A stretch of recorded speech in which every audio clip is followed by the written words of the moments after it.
시간 함께 보실 하나님의 말씀 전도서 7장 1절부터 14절까지의 말씀 우리 함께 교도하여 읽도록 하겠습니다.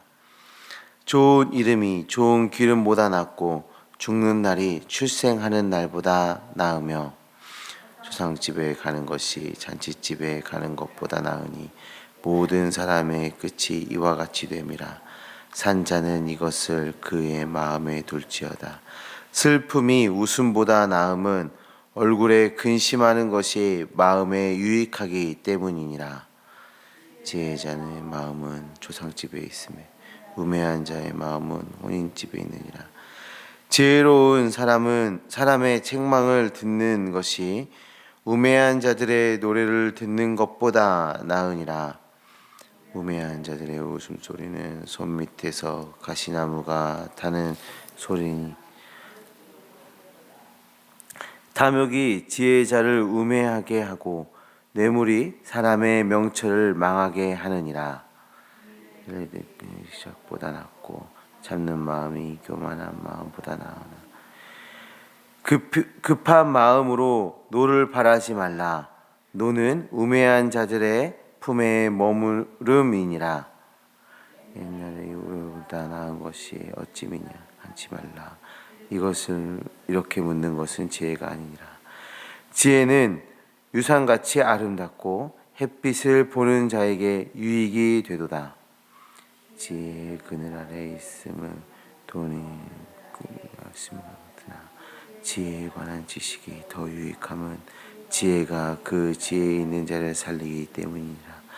하나님께서 행하시는 일을 보라. 하나님께서 굽게 하신 것을 누가 능히 곱게 하겠느냐. 형통한 날에는 기뻐하고 공고한 날에는 되돌아보아라. 이 두 가지를 하나님이 병행하게 하사 사람이 그의 장래일을 능히 하려 알지 못하게 하셨느니라. 아멘. 오늘 본문에 앞서서 전도자는 이 6장의 말씀을 통해서 세상의 모든 일은 하나님의 주권에 의해 이루어진다 라는 것에 대한 고백을 하였습니다. 그리고 인간은 그 하나님의 섭리를 전혀 알 수가 없다 라는 그 고백으로 그 앞에 6장의 내용들이 채워져 있습니다. 그리고 그 알 수 없는 것이라는 주제로 오늘 말씀도 이어지고 있는데요. 오늘 본문에서는 좋은 것과 나쁜 것이 동전의 양면처럼 혼재되어 있어서 그 경계를 알기 어려운 현실이라 이야기하고 있습니다. 오늘 말씀을 보시면 전도자는 기쁨은 좋은 것이고 슬픔은 나쁜 것이다 라는 그런 단순한 결과를 만들어내고 있지 않습니다. 우리의 생각에는 좋은 것 같으나 그것보다 다른 좋지 않다라고 생각하는 그것이 오히려 더 좋은 것이다 이야기하기도 하고 있거든요. 1절의 말씀을 보시면 좋은 이름이 좋은 기름보다 낫고 죽는 날이 출생하는 날보다 나으며 라고 시작하고 있습니다. 여기에 나오는 이 좋은 기름은 이 세상에서 누리는 그 풍요로움을 상징합니다. 그리고 좋은 이름은 명예를 남기는 것을 이야기하는 것인데요. 그럼 1절의 말씀은 무엇을 말하고 있습니까? 이 세상에서 풍요롭게 살아가는 것보다 좋은 이름, 좋은 명예를 남기는 것이 더 가치 있는 것이다 라고 말하고 있어요.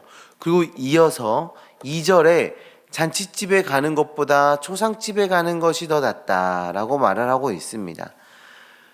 지금 이 전도자는 우리 인생의 가치가 출생에서 결정되는 것이 아니라 죽음 이후에 이름을 남기는 것으로 결정되기에, 그리고 모든 사람은 이 죽음을 피해갈 수 없기에 지혜로운 자는 잔치집이 아니라 초상집에 가서 우는 것에 더욱 가치를 두어야 한다라고 말하고 있습니다. 또한 웃고 떠드는 곳을 찾기보다는 슬퍼하고 근심하는 자리에 가는 것이 더 유익한 것이다 라고 지금 이야기하고 있어요. 우리는 기쁨과 잔치가 좋은 것이고 슬픔, 장례는 부정적인 것이라고 생각하지만 결코 그렇게만 생각할 수 없는 것임을 전도자가 이야기하고 있는 것이죠.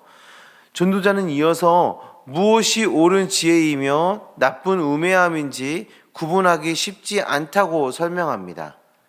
책망, 이 책망이라는 것은 누구도 듣고 싶은 것이 아닙니다. 이 책망은 듣기 싫어하는 것인데 지혜자의 책망이라면 우매자들의 노래보다 낫다라고 말하고 있어요. 그리고 우매한 자들의 웃음소리는 손 밑에 가시나무가 타는 소리와 같아서 듣는 사람들을 불살라버리는 위험한 것이기 때문에 이 우매한 자의 웃음소리보다는 지혜로운 자의 지혜자의 책망을 들어야 한다. 그것이 더 낫다, 유익하다. 지금 이렇게 이야기하고 있는 것이죠. 또한 누가 지혜자인지 판단하기 어렵다라고도 고백합니다. 왜냐하면 지혜자도 탐욕과 뇌물에 의해서 그 지혜를 잃어버리기 때문이죠. 우리가 이 세상에서 지혜자라고 생각하는 그 사람들도 때로는 탐욕과 뇌물로 무너지고 또 지혜를 잃어버리기 때문입니다.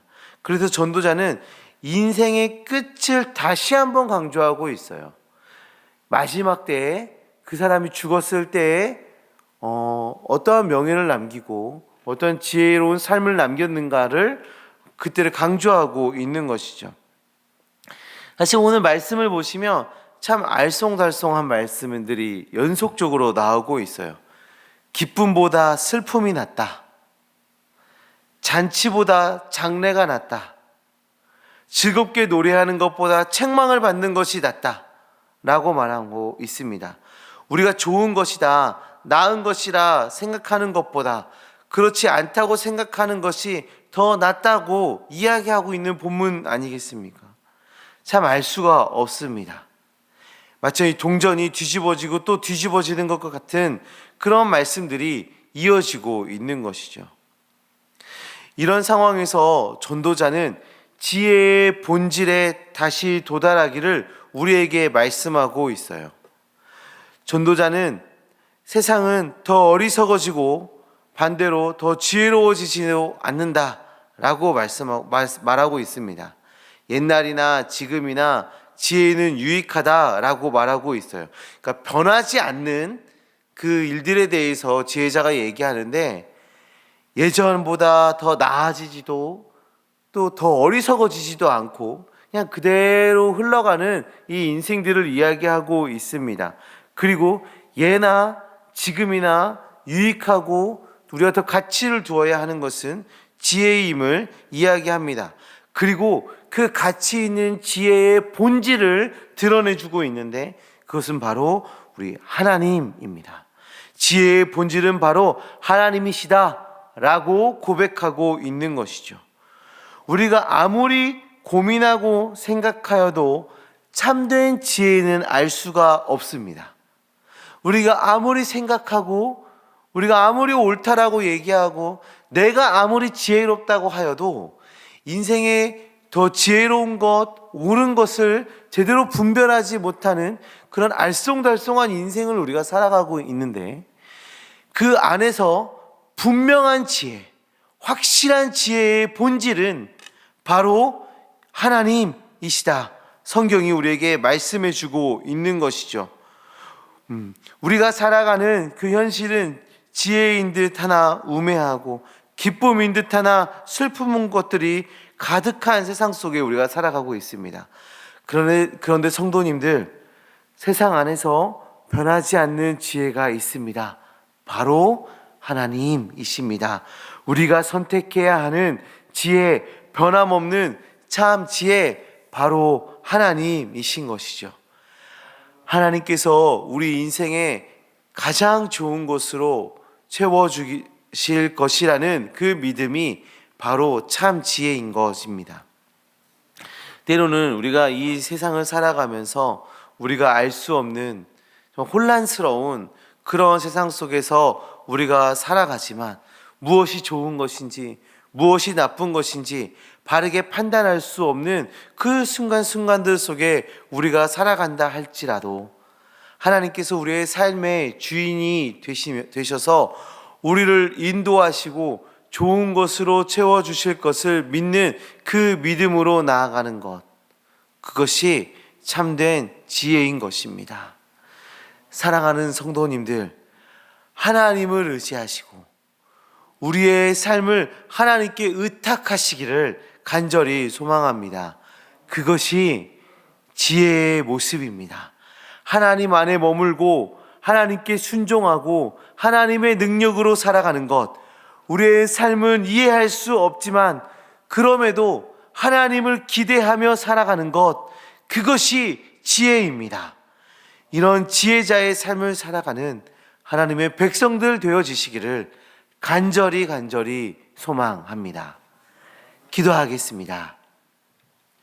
하나님 아버지, 감사합니다.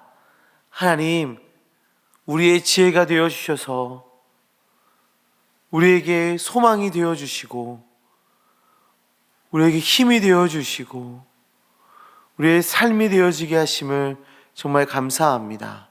하나님, 우리는 우매하여서 무엇이 지혜로운 것이고 무엇이 우매한 것인지, 무엇이 좋은 것이고 무엇이 나쁜 것인지 우리가 분간하지 못하고 분별하지 못하고 살아갈 때가 있습니다. 하나님, 주님 의지하고 주님께 우리의 삶을 의탁하며 나아갑니다.